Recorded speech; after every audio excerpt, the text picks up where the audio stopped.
Hey guys, welcome back. Slow Boat from China, episode 2, the BM-800 microphone.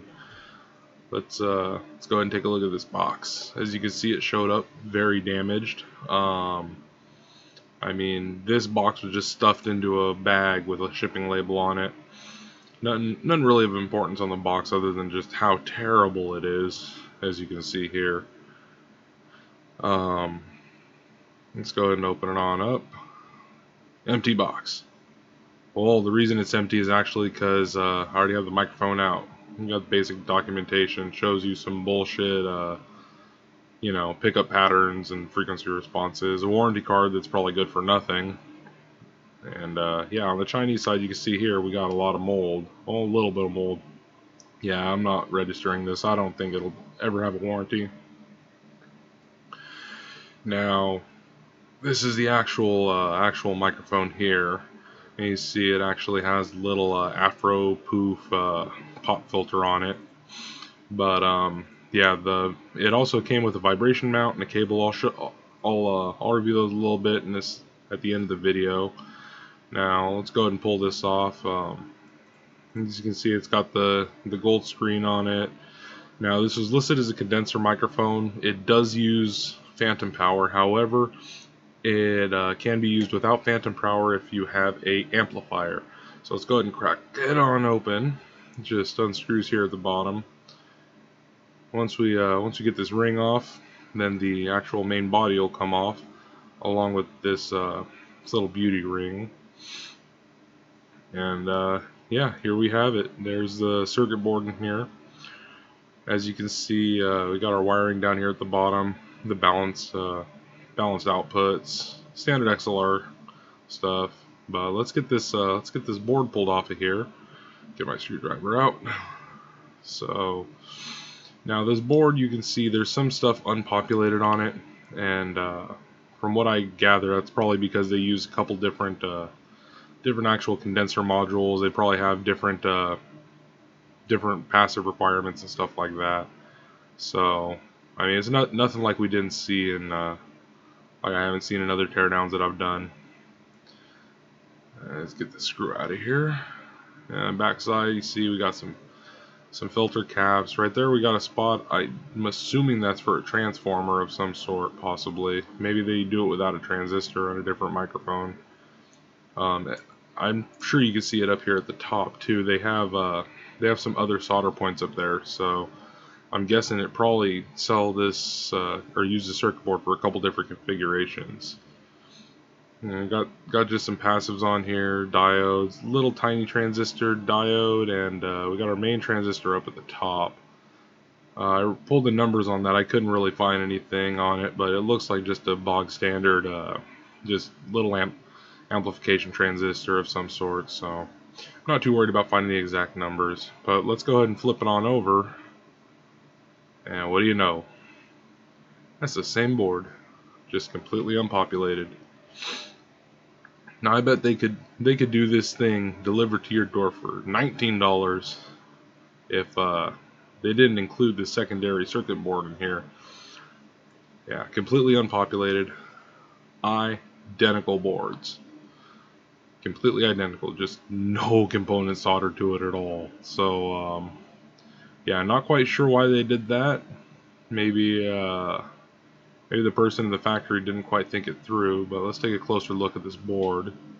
It's a pretty simple layout. Giant ground plane on the back, standard double-sided board. And here we go. We'll get a close-up look at these components. See, nothing too special on here. Just some really bodgy looking solder joints in here. You can see the finish on these internal components isn't the best, but then again, they're internal components. But yeah, let's get the screen off the top and take a look at the actual business end of this thing. Now, I said you could use this without phantom power, and it does work.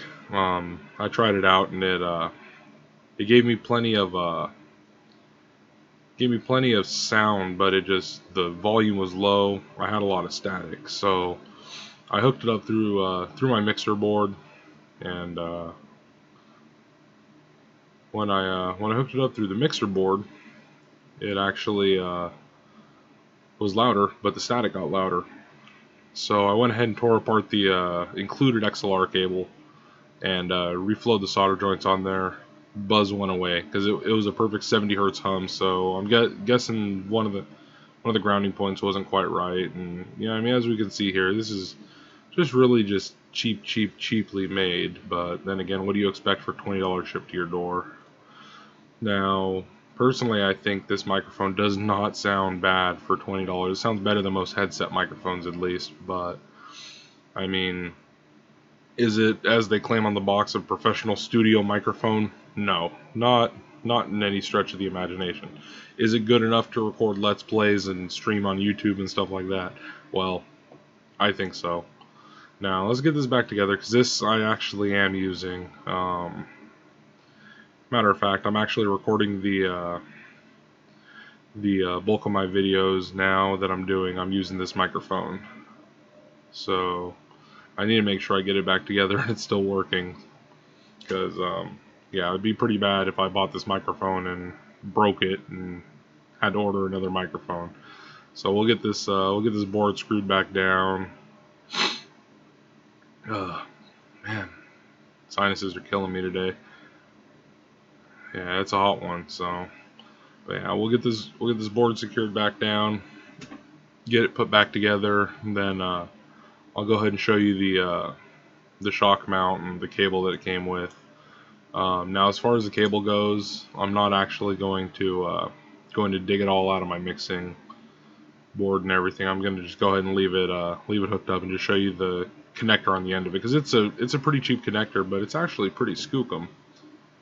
But you know what? The Chinese put this board in here.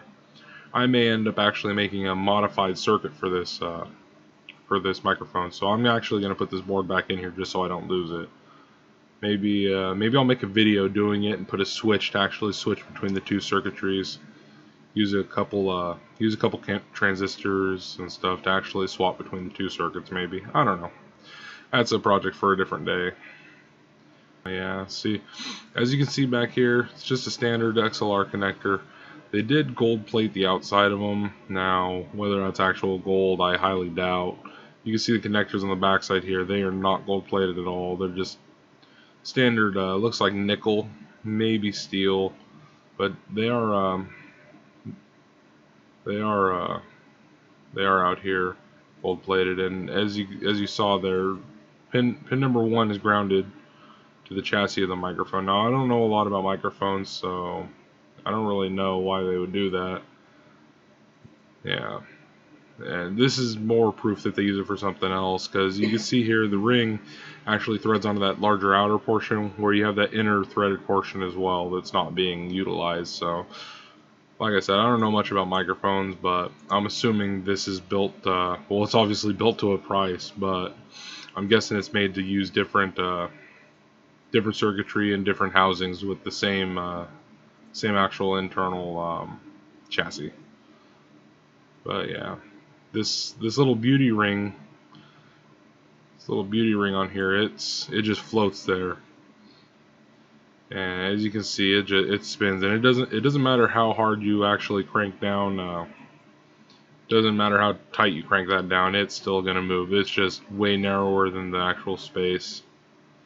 But the little pop filter it comes with, I've taken this off like 2 or 3 times now, and it's all chewed up on the inside. It feels like it's just one of the standard urethane foam open cell, I don't know, things.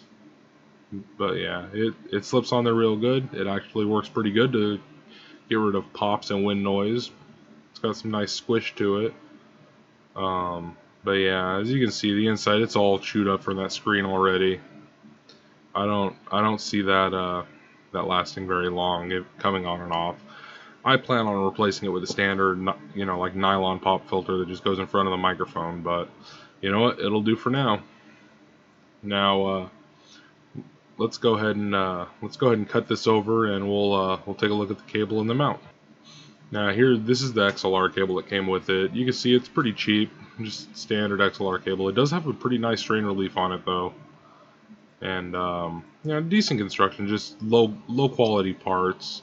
Now, like I said, this had a nasty buzz, so we talked about that earlier. And this is the shock mount or anti-shock mount it comes with. It's pretty basic, you know.